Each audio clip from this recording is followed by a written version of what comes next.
Well, thanks so much, David. Thank you, Yulia, for convening us, putting us together. So before I start in about German art song, I wanted to ask, who here has some familiarity with at least what a German art song is? We're talking about Lieder. Thumbs up for a lot, thumbs a little bit, and not at all. Please be honest. Somewhat, not so much. Thank you, that's very helpful because I wanted to know how quickly I should go through my introductory material, and I'm definitely going to make sure to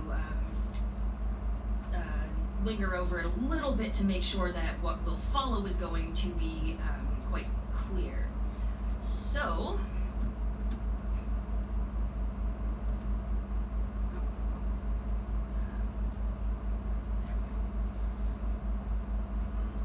all of my work on German art song really revolves around the question of what exactly it is that happens when poetry is set to music. The art song is a very concentrated, distilled, I would say hermeneutics forward kind of art form. And there's this alchemy that takes place when you have an intervening medium, which is music in this case, coming into a freestanding art form, which is a poem, whether a good one or not. That's the simple definition of the art song. A poem set to music. Usually the poem is known and the composer is known, but they are not collaborators. And that is of interest here.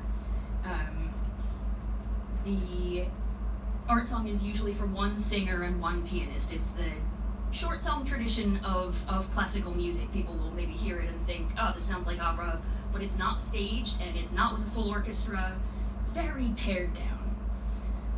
So, the reason it's called art song is it's distinguished from folk song, where the text and music are held to be anonymous, popular, traditional from the, das Volk, from the unwashed masses, which was a very powerful, if politically spurious, idea at the turn of the 19th century. That was on Goethe's mind, for example. So what interests me so very much about the art song is the way that when music comes into the poem, it has this funny way of disintegrating the poetic line. It supplants the verbal rhythms with music ones, and it transfigures the poem into part of a new whole, and one whose expressive power often transcends the whole of its parts in really fascinating ways. So what I want to try to do in this talk is describe the dynamic of poetry and music in the early 19th century German art song. And I'm specifically interested, at least for present purposes, in that originary moment under Schubert. And we're talking, he's born 1797 and dies far too young in 1829. Or 8 maybe. So what I think is so interesting about this moment is that the art song had already very much been around. It was not new, but something new happened to it at this early romantic juncture. Schubert sees an untapped potential in the art form, the power of setting a poem to music. That is a composer interpreting the poem, and that's the key, and then taking what they have come up with through this critical interpretive act and producing a musical composition. When I do literary criticism, you get an essay. I think this is fascinating. So,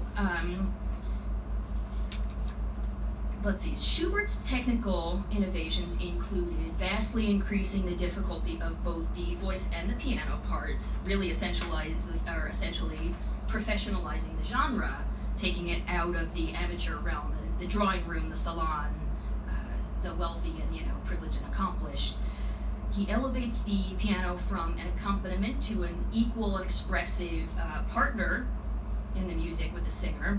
And he pushes the song into new and more complicated formal territory, and we're going to get into this more shortly. So, in a word, he artified the art song. He took it away from that folk ideal, the Volkstümlichkeit, so that it's no longer about simplicity and transparency, but now it's about communicating something to a very personal audience, a very small audience, an audience of people whom you know, at least in Schubert's case.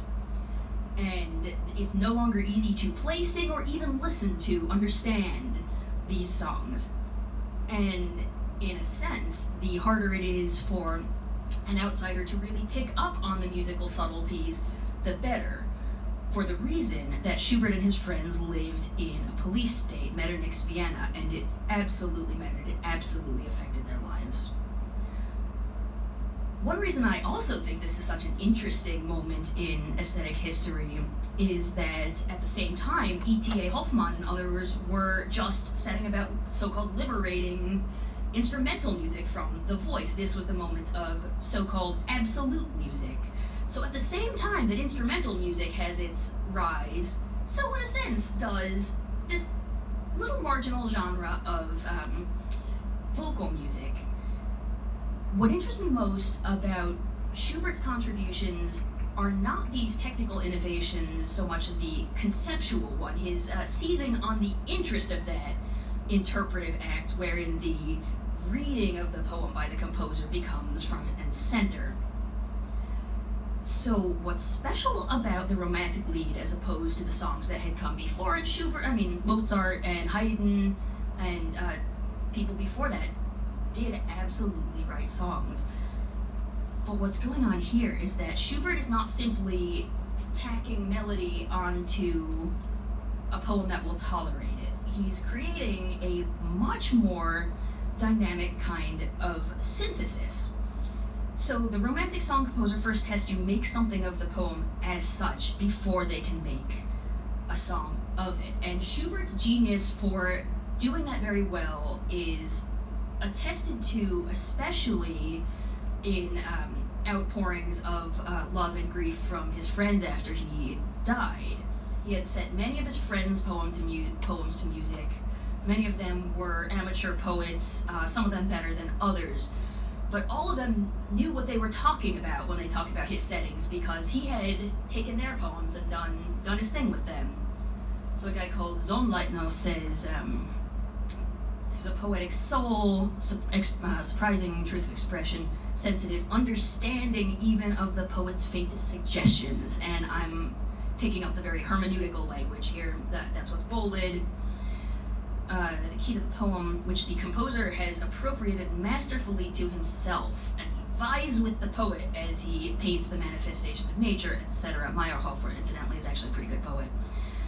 Whatever filled the poet's breast, Schubert faithfully recollected and transfigured. Every one of his song compositions is in reality a poem on the poem that he set to music. Now, I wish we could linger over that because I think that's so interesting in itself. But unfortunately, we don't really have time. There's a great book by Lisa Feuerzig that really does go into hermeneutics, qua hermeneutics, Schleiermacher, and Schubert. So everything I've said so far is pretty standard art song narrative. What I want to add to this story is to elaborate on the meaning of all this. And specifically, I want to show that the relationship between music and poetry in this art song form is susceptible of a dialectically structured kind of analysis. And I'll say right here, I'm not talking about any one thinker's particular version of dialectic. I'm not taking a stand on whether it admits of a synthesis or not. I'm talking about the general dynamic of more of X means more of Y, but more of Y means less of X, or this even as that. So I'm going to start with the most concrete sense in which I mean this, and that, as already mentioned, is the forms of the art song that Schubert helped to innovate. And there's three forms here. The strophic form is the simplest. You have the same music for each and every verse, kind of like if you go to a New Year's party and someone actually sings all the verses of Auld Lang Syne, it's the same tune for each and every verse. Through compose the opposite, you have different music for each and every single part of the poem. And the modified strophic is a combination of the two. So you have some repetition, some variation. It can happen in all different forms, ways, proportions, and it plays out differently in each song that's written in this form. Maybe you can already see the dialectic shape in the innovation of the modified strophic form, which was one of Schubert's main innovations. This, in the way that it brings together sameness and change and plays them off of one another. And now we're going to look at a song of Schubert. Oh man, where'd it go? Here we go. A poem by Goethe set by Schubert. And it's called An den Mond. It's a complicated, pretty famous poem of Goethe. I wish we had time for me to just let you look at it for a sec. I probably shouldn't spend too much time, but what I will say is that even in this poem, you've already got a sort of dialectic setup at work. The speaker is addressing the moon, but then he ends up coming down and talking to the river. This is in Weimar. It's the River Ilm. You can visit this place. And so you get this dialectic between the night sky and the inner breast of the human heart, das Labyrinth der Brust. And you have a dialectic between inside and outside, between joy and pain, between past and present. The line in the middle is wandle zwischen Freude und Schmerz in der Einsamkeit. To me, that word zwischen, that back and between, the dynamic back and forth, is part of the dynamic of the poem, and Schubert uses that. He does something really cool here. Part of what I think is so interesting is that this poem is already very complex, very replete, beloved, famous, can totally stand on its own. So what is Schubert supposed to add to a thing like this? Well, here's what he does. He gives it two different melodies, an A melody and a B melody. A melody for the odd stanzas, I've got it in red. B melody, more or less loosely speaking, for the even stanzas. So we've already got some contrast. He plays the melodies off of each other. Then when we get to the river's moods, it starts to change. We really have completely different music in this C section here. And then something amazing happens at the very end. He brings back melody A and he brings back melody B, but he transforms them. He integrates them. He uses the piano, especially in that very last stanza, to change the dynamic of how it is all working and bring it together into, if you like, a synthesis. We get more or less the music for melody A somewhat unchanged, but when we get to B in the end, the B melody moves to the piano, and the voice sings something new, something comparatively monotone, something low. And the final notes of the voice part end for Wandelt in der Nacht, low in the bass register in the labyrinth of the heart, and then repeated, doubled ghostly high. And that's where the song ends. And that's how Schubert manages to add something to this already quite incredible poem. Now, if we had a lot of time, I'd play the whole thing. I think I want to play just a little tiny excerpt. I'll play you the beginning and I'll play you the end, just so you can see what this is about.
That's Fisher Disco and Gerald Moore, and now I'm going to take us just to the end so you can hear what happens in that synthesis at the end. I hope this is about the right place.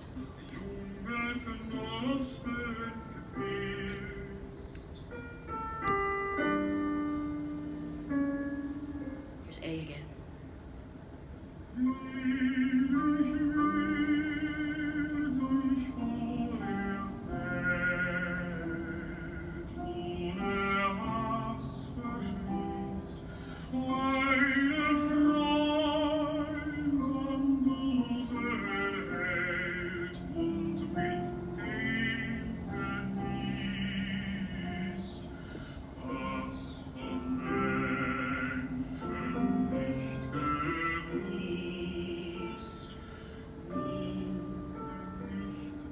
Hear them piano.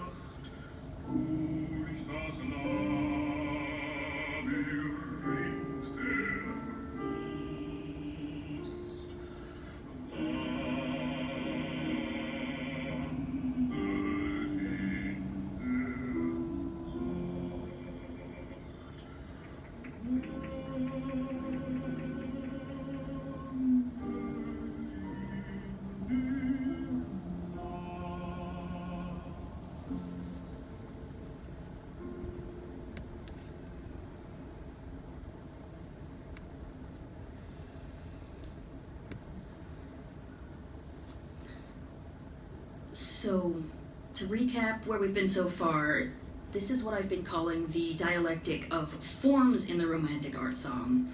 And now I want to look at another way I think dialectical thinking can help us consider the art song form. We're going to look at a case that's very different from Goethe's, but also revolves around a partnership between bosom friends who are artists in some sense. Here, consider this. Nope. There we go. Diary entry from Wilhelm Müller. Has anybody heard of Wilhelm Müller? Yeah? One person. Yeah, he's not super well known these days for pertinent reasons. He is the poet of two of Schubert's very, very important works, Winterreise and Die schöne Müllerin. These two massive song cycles. Wish we could talk about what a song cycle is. Müller had a interesting thing to say. In English he wrote, this is a diary entry. I can neither play nor sing, yet when I write verses, I play and sing after all. If I could produce the melodies, my songs would be more pleasing than they are now. But courage! Perhaps there is a kindred spirit somewhere who will hear the tunes behind the words and give them back to me. So, there's a lot to unpack here. A first question for me is the discontent here with the poetic medium or Müller's own poetic gift, with his muse or his medium? Let's say here for the sake of argument that his doubt is about his own poetic abilities, which would, to a sense, be fair enough. Like I said, we don't read this guy apart from Schubert anymore. There's this certain thinness, a slight sparseness about the quality of his poems. Now, I won't say they're bad. They're not exactly. They have their merits. They have some pretty staunch defenders. But we just wouldn't be reading them without the interventions of Schubert. I picked a very short song by Müller. Here we are. I picked it because it's short, but perhaps you can see that the poem, he's not a Goethe. And Schubert does something with this. Check this out. Oh, thank you. All right.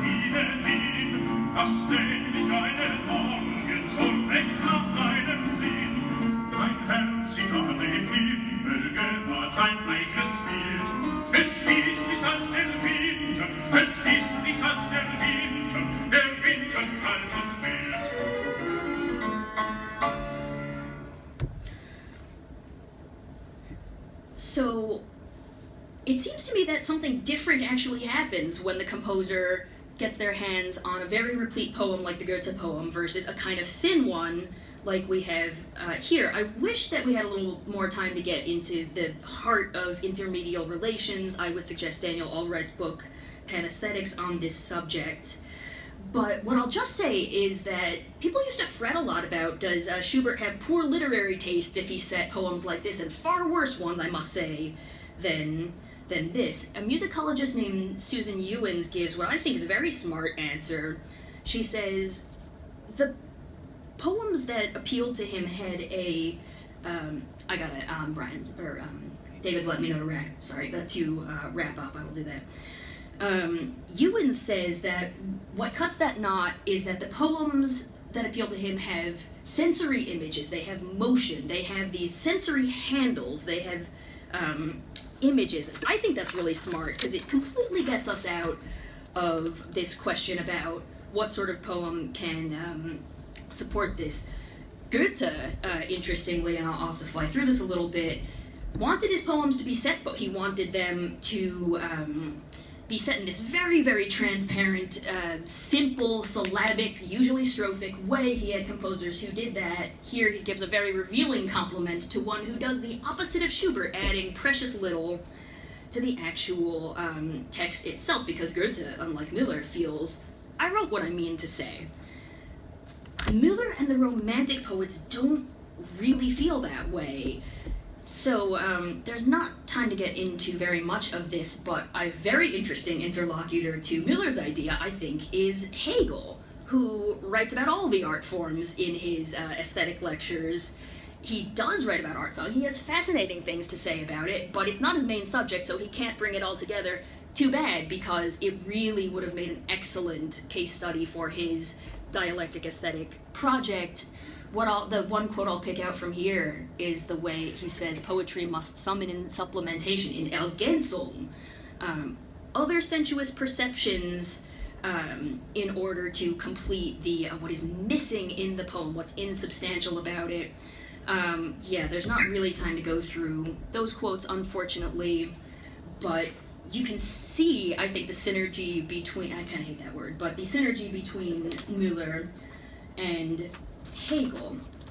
So where I'm going to wrap this up as quickly as I can is with some help from one more Schubertian dialectician, Adorno. Adorno writes in an essay on Eichendorff, longing opens out onto itself as its proper goal, just as one who yearns experiences his own situation in the infinity of longing, its transcendence beyond all specificity, just as love is always directed as much to itself as to the beloved.